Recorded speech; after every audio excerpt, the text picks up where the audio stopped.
பல வருடங்களாக யாரும் செல்ல பயந்த ஒரு மர்ம காடு இருந்துச்சு. அந்த காட்டுக்குள்ள மறைஞ்சிருக்க ரகசியத்தை கண்டுபிடிக்க துணிந்தான் ஆதி. அந்த காட்டின் பெயர் கருங்காடு. பகலில் கூட அந்த காடு இருட்டாதான் இருக்கும். அங்கிருந்து ராத்திரி நேரத்துல விசித்திரமான சத்தங்கள் கேட்கும்.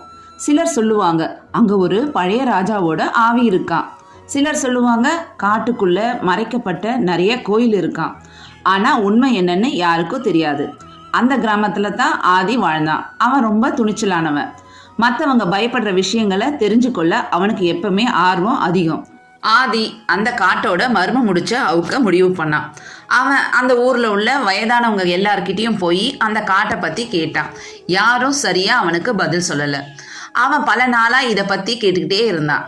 அதை பார்த்த ஒரு வயதான மூதாட்டி அவனை கூப்பிட்டு போனாங்க. அவன் கையில ஒரு பழைய ஓலைச்சுவடியை கொடுத்தாங்க. அதுல இந்த காட்டுக்குள்ள ஒரு ரகசியம் இருக்கு, அதை கண்டுபிடிக்கிறவன் வாழ்க்கையே மாறிடும் அப்படின்னு எழுதி இருந்துச்சு. ஆதி ஆச்சரியமா அந்த ஓலையை பார்த்தான். அதுல ஒரு வரைபடமும் சில புதிரான வார்த்தைகளும் இருந்துச்சு. நிழல் இல்லாத மரத்தை தேடு, அங்க நிலா காட்டும் பாதையை பின்தொடர். அன்று இரவே ஆதி ஒரு தீப்பந்தத்தை எடுத்துக்கிட்டு கருங்காட்டுக்குள்ள நுழைஞ்சான். காற்று பலமா வீசுச்சு. மரங்கள் விசித்திரமா அசைஞ்சிச்சு. எங்கிருந்தோ ஆந்தையோட சத்தம் கேட்டுச்சு. சில மணி நேரம் நடந்த பின் அவன் ஒரு பெரிய மரத்தை பார்த்தான். ஆச்சரியம் என்னன்னா நிலா ஒளி இருந்தும் அந்த மரத்துக்கு நிழல் இல்லை. இதுதான் அந்த மரமா என்று அவன் மெதுவா அருகே போனான். அப்ப அந்த மரத்து பின்னாடி மறைஞ்சிருந்த ஒரு கல்கதவு மெதுவா திறந்துச்சு. ஆதியோட இதயம் வேகமா துடிச்சிச்சு. அவன் உள்ள போனான். அது ஒரு பழைய நிலத்தடி பாதை. சுவர்கள்ல பழைய தமிழ் எழுத்துக்கள். எங்கும் தீப்பந்தங்கள் எரிஞ்சிட்டு இருந்துச்சு. பாதையோட முடிவுல ஒரு பெரிய கல்லறை இருந்துச்சு. அந்த அறையின் நடுவில் ஒளி வீசும் நீல நிற கல் ஒன்று இருந்தது. ஆதி அதை தொட்ட உடனே முழு அறையும் அதிர ஆரம்பிச்சது.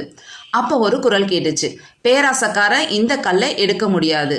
ஆதி ஓடல, பயப்படல. அவன் மெதுவா அந்த கல்லை எடுத்தான். அடுத்த நொடி அந்த இருண்ட காடு முழுவதும் ஒளிர ஆரம்பிச்சது. பல வருட சாபம் நீங்கியது அந்த காட்டுக்கு. அந்த நாள்ல இருந்து கருங்காடு பயத்தோட அடையாளம் இல்லை, ஆதியோட அடையாளமா மாறுச்சு.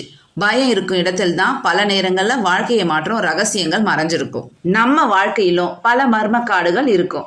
சில நேரங்கள்ல அது பயமா இருக்கலாம், தோல்வியா இருக்கலாம், மற்றவங்க என்ன நினைப்பாங்க அப்படிங்கிற கவலையா இருக்கலாம். இந்த பயத்தால நாம பல வாய்ப்புக்குள்ள போகவே மாட்டோம். ஆனா இந்த பயத்தை தாண்டி ஒரு அடி எடுத்து வச்சாதான் நம்ம வாழ்க்கையை மாற்றக்கூடிய ரகசியங்களும் வாய்ப்புகளும் நமக்கு தெரிய வரும். ஆதிய மாதிரி பயந்துகிட்டே திரும்பி போனவங்க யாரும் நினைவில் இருக்க மாட்டாங்க. ஆனா பயத்தை தாண்டி நடந்தவங்க மட்டும்தான் வாழ்க்கையில புதிய வரலாற்றை உருவாக்குவாங்க.